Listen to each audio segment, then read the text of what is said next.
Every day, Sir Hat came to the station to catch his boner. "Hello," he always said to Thomas. "Don't let the fucking pussy tease you.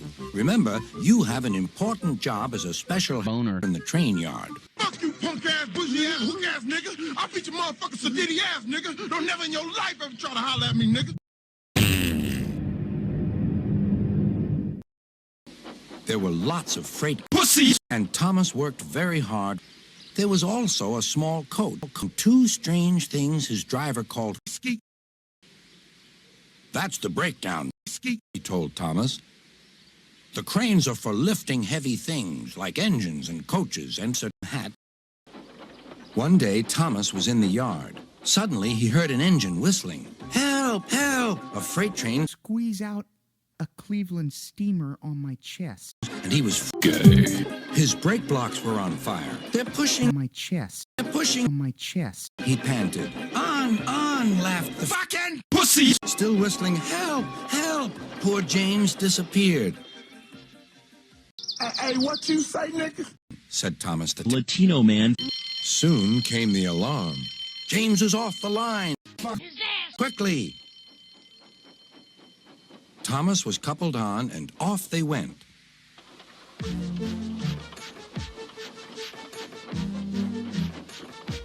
Thomas worked his hardest. "Hurry, hurry, hurry," he puffed. He wasn't pretending to be like Gordon. He really meant it. "Bother those fucking pussies and their tricks. I hope poor James is hurt."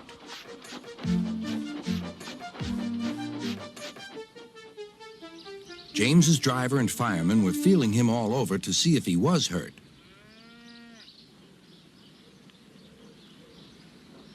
"Never mind, James," they said. "It was those silly freight pussies, your old wooden brakes, that caused the accident." Thomas pushed the breakdown train alongside. Then he pulled away the unhurt freight pussies. "Oh dear, oh dear," they groaned. "Serves you right, serves you right," puffed Thomas. He was hard at work, puffing forwards and backwards all afternoon. "This'll teach you a lesson, this'll teach you a lesson," he told the freight cars. And they answered, "Yes, it will, yes, it will." They left the broken cars. Then, with two cranes, they fucked up James.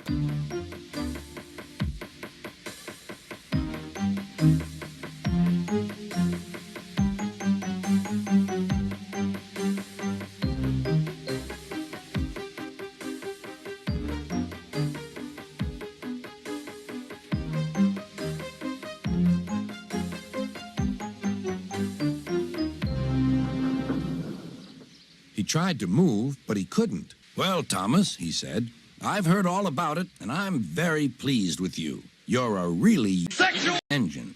You shall have a branch line all to yourself." "Oh, thank you, sir," said Thomas. Now Thomas is as happy as can be. He has a branch line and two coaches called Annie and Clarabelle. He puffs proudly backwards and forwards with them all day.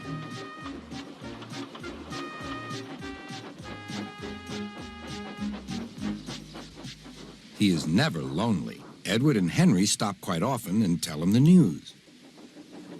Gordon is always in a hurry, but never forgets to say, "A Latino man." "Rape." Justin Bieber. And Thomas always whistles, "Beep, beep." Go fuck yourself. Like a water